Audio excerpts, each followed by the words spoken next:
What is a cult? My name is Gavi Hakohen. I'm a cult researcher, and I'm here to tell you all about it. At the end, I'll give you some advice for what you should do if your loved one has come under cult control. Let's get into it.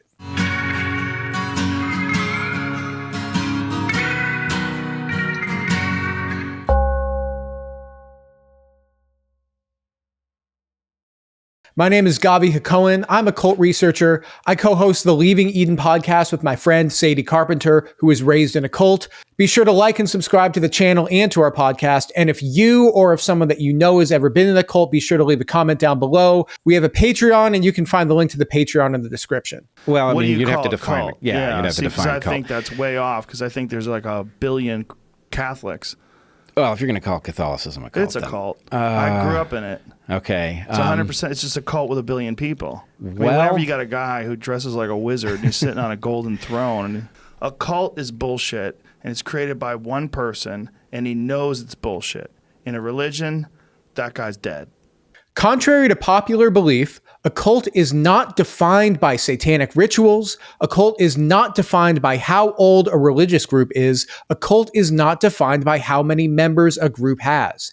In fact, an abusive domestic relationship functions identically to a cult, just like the Branch Davidians or like Scientology. So how do we define what a cult is? We're going to start with this guy, Dr. Steven Hassan. When Dr. Hassan was a teenager in the 1970s, he joined the Unification Church, which is a cult that is also known by the name the Moonies, after their leader, Sun Myung Moon. This cult totally took over his life and his thinking. He was a member for over 2 years, and during that time, he was overworked and completely brainwashed. After a dangerous car accident caused by sleep deprivation nearly killed him, his parents hired professional deprogrammers who kidnapped him and helped break the brainwashing.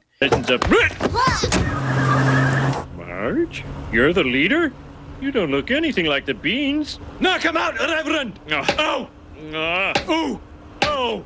These days, kidnapping people out of cults is not a practice that is recommended. It's rarely done anymore. It's illegal, and we now have far more effective methods of breaking people's brainwashing, thanks in part to the research of people like Dr. Hassan. After leaving the Moonies, Dr. Hassan devoted his career to helping people get out of cults and other high control groups. During his research, Dr. Hassan was able to identify different methods of control that cults use. While not every cult looks the same, it turns out that there are only so many methods by which a person can be controlled. What's more, cults, authoritarian governments and regimes, criminal syndicates, and abusive domestic relationships all operate with the same playbook. In 1985, Dr. Hassan released a book called Combating Cult Mind Control, which contained the first elements of the BITE model, which is what we use to identify cults today. The BITE model is a sort of checklist for all of the different ways that cults can control you. BITE stands for behavior control, information control, thought control, and emotion control. In order for something to be a cult, it has to check all 4 of these boxes. So how does a box get checked? Under each category is a list of specific behaviors, policies, or practices. In order to be categorized as a cult, a group has to meet these criteria in all 4 categories. The BITE model is the gold standard for identifying cults because it takes into account the degree to which a group can control an individual person's life. Dr. Hassan makes all of this information publicly available, and you can find it on his website. Just chiming in from the future, I want to clarify that a group doesn't need to fulfill every single one of these criteria in order to be considered a cult, but it does need to fulfill enough of these criteria in all 4 categories that it takes a significant control over a person's life. The first element of cult control is behavior control. Behavior control is defined as regulating a person's physical reality. This can range from things like telling you what to wear and what foods are okay to eat, to financial exploitation, exploitation of labor, to acts of physical violence like imprisonment, sexual violence, and murder. This may include getting members to commit criminal or antisocial acts. See, Marge? Our lives are so much better now. You two, stop talking and resume the lima bean harvest. When we got married, you promised me my harvesting days were over. What's going on? Look, the forbidden barn opens. He's coming.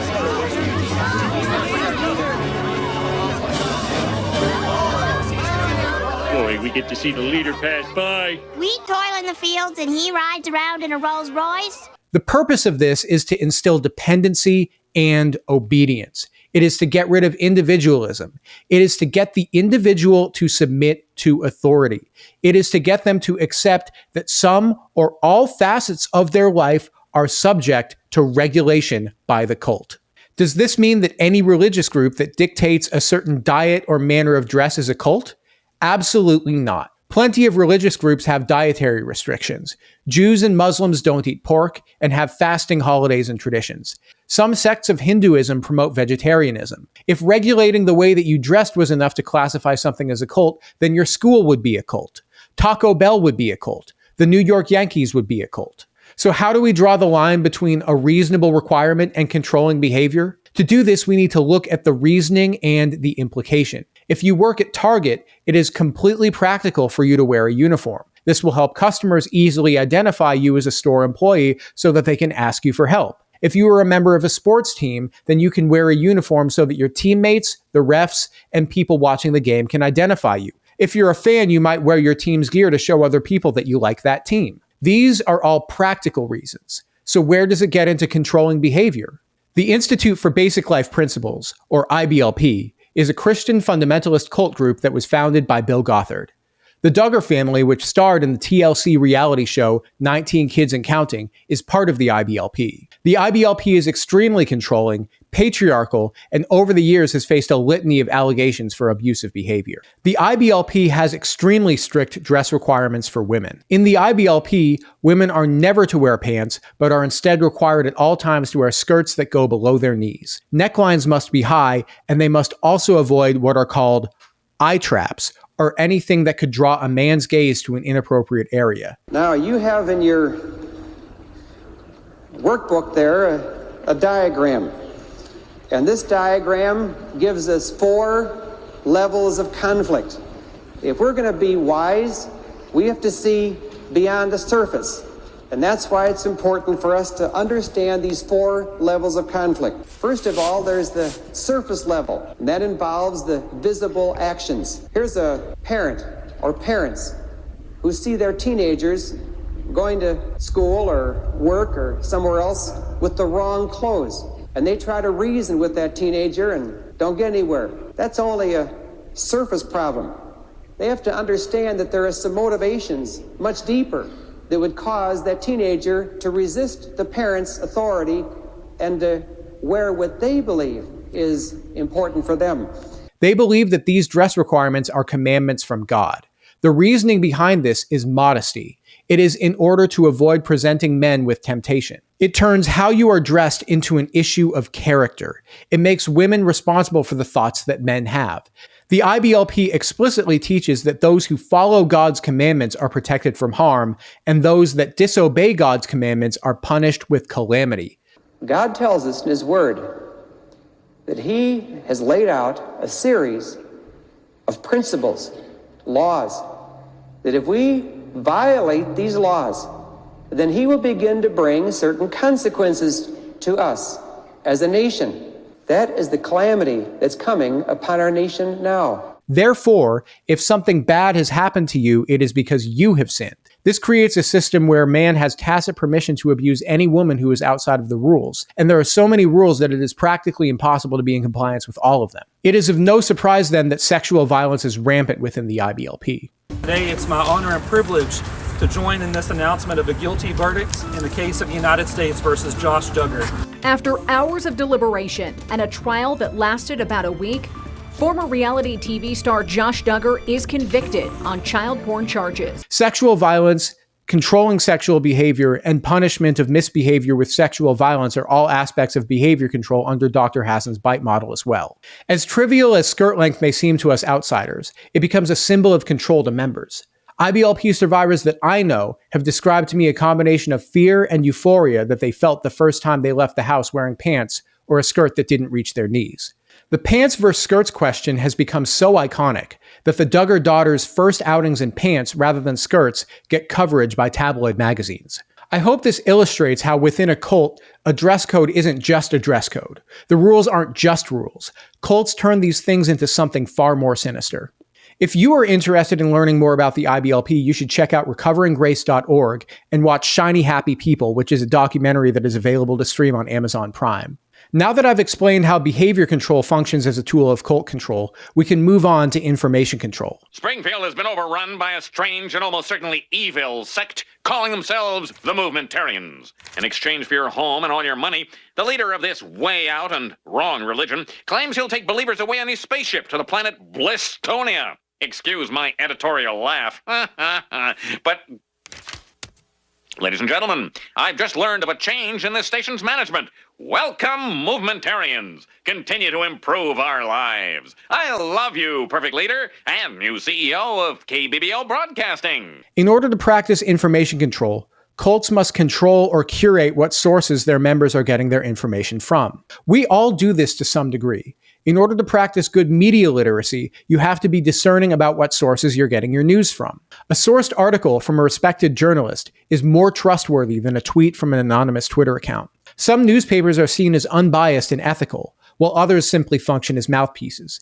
Every day, we use information control just to function in society. Cults use information control differently from the way that we do. Cults use information control in order to curate a culture of fear, distrust, and dependence among members. They sort information into two categories: information from within the group that is to be trusted unconditionally, and information from outside the group that is to be rejected completely. This is known as creating an in-group, out-group dynamic. Still water, though, for me. I don't just still water. Carbonation hardens your ovaries. Mary, I need to Google that. Is that real? Is that a thing? Everything I say, you got to Google it. Don't do that. Yeah. Don't. Please don't do that to me. Okay. I mean, are you trying to diss me or? No. I was being fun. Please don't talk to me like I'm dumb. If I say something, it's fact. Mary, you're not an MD. I'm going to Google it. Done. We got it. The in-group, out-group dynamic can be achieved through a number of techniques. The process usually starts by normalizing the spread of misinformation through deliberate lying, exaggeration, and withholding of conflicting information. Over time, this creates an alternate set of facts that the victims are operating under. The creation of this narrative eventually causes a breaking point when outside sources of information contradict the narrative that the victim is bought into. This may cause the victim to stop listening to that source. They may be encouraged or even forced by leadership to cut off communication with people like friends or family members who are not insiders, who are not indoctrinated. They may be encouraged by leadership to engage in behavior towards friends or family members, which will cause those people to cut them off. They create a system in which interactions with outsiders become tedious, impractical, or hostile, and interactions with insiders become warm, familiar, and predictable, as long as all of the rules are being followed. However, within the cult, things are not as rosy as they appear. One frightening aspect of information control is internal policing. Members are often encouraged to hold each other accountable for rule violations by reporting each other to authority. Bradley, how about you be Butters' accountability buddy? Humble yourselves, therefore, under God's mighty hand, that he may lift you up. Peter 5:6. Butters here is new to the camp. He's chosen to rid himself of his affliction and forge a personal relationship with Jesus Christ. I'm back curious. Do not lie with a man as one lies with a woman. That is detestable. Leviticus 18:22. That's right, Bradley. I think we're well on our way to being healed. This sows division and mistrust between members and creates a culture of isolation, fear, and guilt within membership. Unable to trust and confide in one another and alienated from the outside world, members are left with no choice but to obey. The Church of Scientology is a cult that practices information control to great effect. Members are banned from researching or accessing negative information about the church or church leadership or founders. Former members who speak out against the Church of Scientology may face lawsuits or ostracization or even worse forms of punishment. How does Scientology handle criticism of the cult? It uses a procedure called fair game, which is to say that if you're opposed to Scientology, you do not deserve to live, and everything can and may be done to silence you. I was harassed on a daily basis for 16 years after I left Scientology and spoke out. There's a process called noisy investigation. It's written up in Scientology and approved by Ron Hubbard. And what a Scientology agent will do is they'll get a list of everybody you know. They will then contact every person on the list, whether directly or on the phone, and say, we're gathering information about John Atack or whoever, and their criminal background We found out some really interesting things already. I had this done to me. It was put about that I was a recovered heroin addict. I've never taken heroin in my life. I was a rapist. I'd attempted murder. I'd molested children. These are standard stories that are told about critics of Scientology. They're made up. I was told when the head of the harassment division in the UK defected after a conversation with me, and she told me that they'd spent £2 million harassing me up until that point. The Church of Scientology even keeps their core religious beliefs, known as advanced technology, which includes their beliefs about the origins of the world, secret from members until they reach a stage of membership that leadership can be assured that they will accept the absurdity of this story. Usually to hear the secret doctrine, you have to be in the church for several years, Stan. Are you ready to hear the truth? I guess. You see, Stan, there is a reason for people feeling sad and depressed. An alien reason. Keeping unsavory information about the group secret from members is a core piece of information control. Members may be told not to read news articles that portray the group negatively. Leaders may make up lies against former members, prominent critics, journalists, anyone who speaks out against the group in order to discredit them. The Church of Scientology's founder, L. Ron Hubbard, created the term suppressive person, or SP, to describe what he calls the 2.5% of the population that engages in antisocial behavior. This includes people like Hitler. Former members and prominent critics of the church are branded as SPs, and members of the Church of Scientology are forbidden from talking to them or interacting with them in any way under fear of punishment. If you are interested in learning about the Church of Scientology, I recommend Leah Remini's documentary series, Scientology and the Aftermath. I also recommend the podcast Oh No, Ross and Carrie's series on Scientology, in which they join the church and report back on their experiences. Now that we've covered behavior control and information control, we need to talk about thought control and emotion control. These aspects of control are a departure from the first two because this is where the self-brainwashing really begins. Behavior control and information control are things that somebody can do to you. Thought control and emotion control are things that you can only do to yourself. A group can imprison you. They can force you to give them your time and your labor. They can prevent you from viewing information that they don't want to see or talking to people that they don't want you to talk to. What they can't do is force you to think certain thoughts or feel certain emotions. They can put you in a situation where you have to control your emotions and thoughts in order to fit in and survive, but they can't think your thoughts for you and they can't feel your feelings for you. Thought control and emotion control are things that you can only do to yourself, either as a way to commit your allegiance, or as a coping mechanism, or as a survival mechanism. This is why thought control and emotion control require self-brainwashing in order to function. I've heard police work is dangerous. It is. That's why I carry a big gun. Aren't you afraid it might go off accidentally? I used to have that problem. And what did you do about it? I just think about baseball. Thought control takes the alternate set of facts created by information control a step further to create an alternate reality. Within this alternate reality, the victim must accept the group's philosophical truths as a singular lens through which to view the world. They must start thinking in black and white. Everything is either all good or all bad. Everyone is either good or evil, and everyone must pick a side. If you're not with me, then you're my enemy.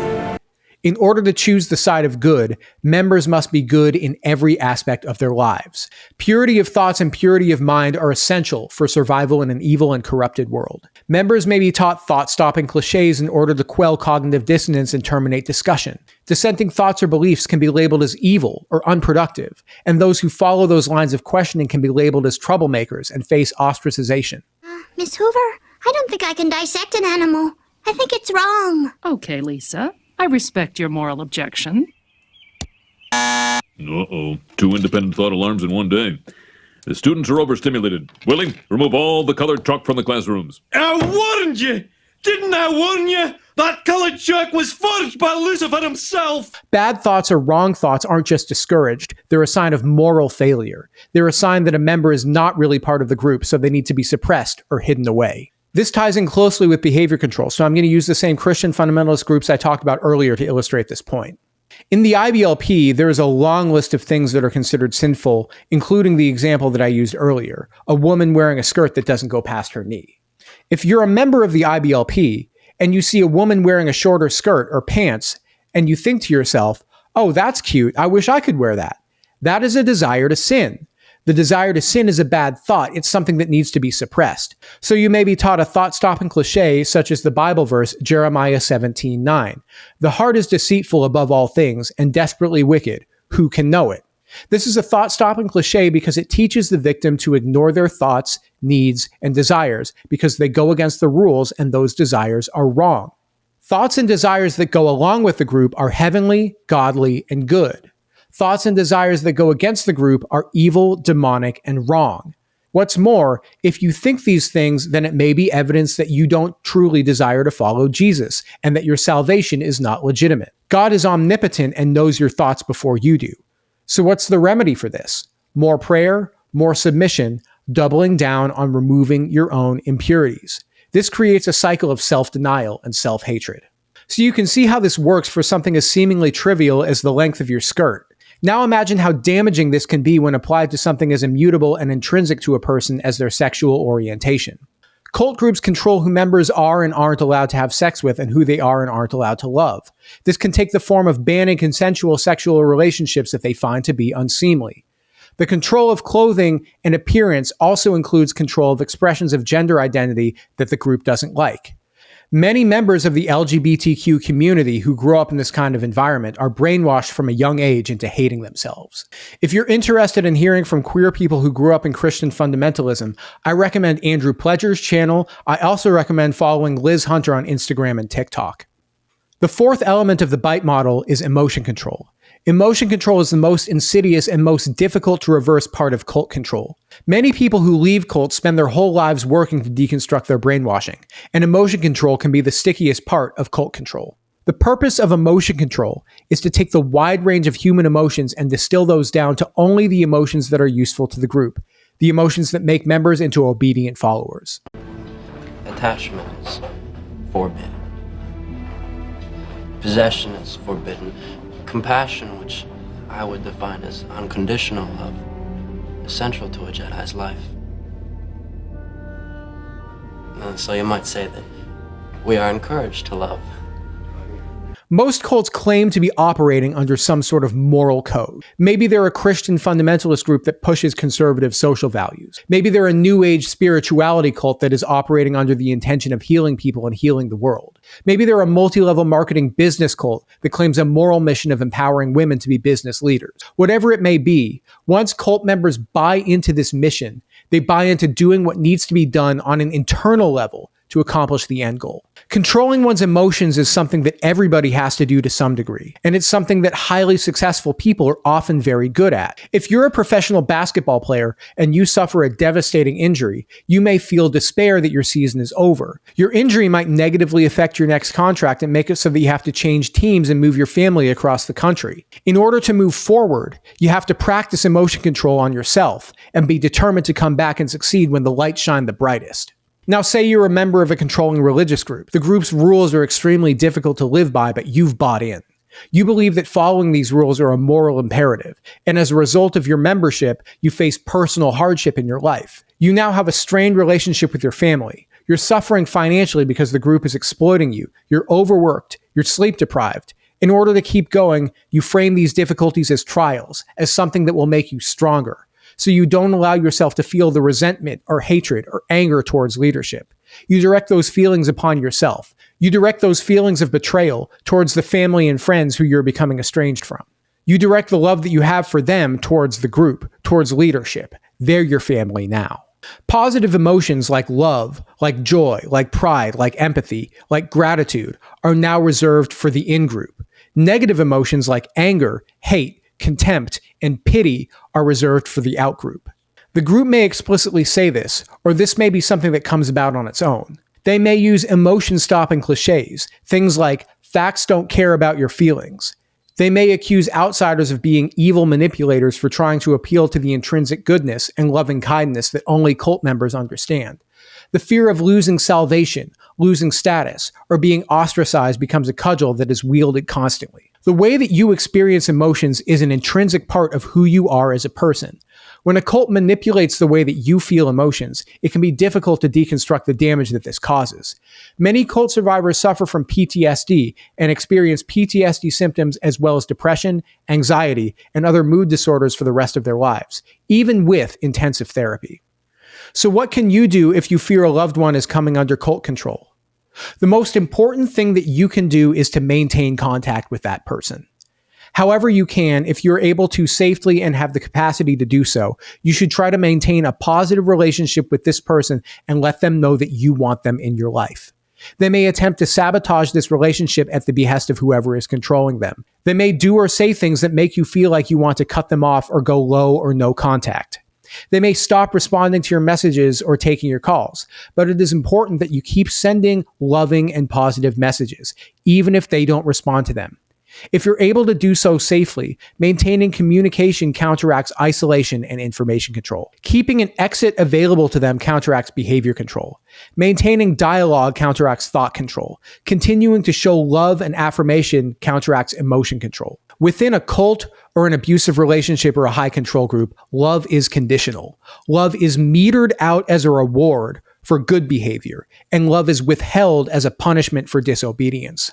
Letting somebody know that your love is unconditional and that you are there for them gives them the logistical capacity to leave when those thoughts inevitably cross their mind. Getting somebody to leave is not a decision that you can make for them. It's one that they have to make for themselves. The group that they are a part of will make leaving as impractical as they possibly can by systematically degrading their outside support system. Your loved one may have their self-worth ground down to nothing. They may believe that they possess no marketable skills, that they're worthless as a partner, or that the outside world is cruel and dangerous. By maintaining contact and continuing to show kindness, you can make what is a difficult decision a lot less complicated. Do this without being condescending or being smug, and you are more likely to be successful. Thank you all for watching. Be sure to like and subscribe. If you've ever known somebody who joined a cult, be sure to leave a comment down below. Be sure to subscribe to the Leaving Eden podcast wherever you get your podcasts, and check out our Patreon. I'll talk to you all again soon. Bye-bye.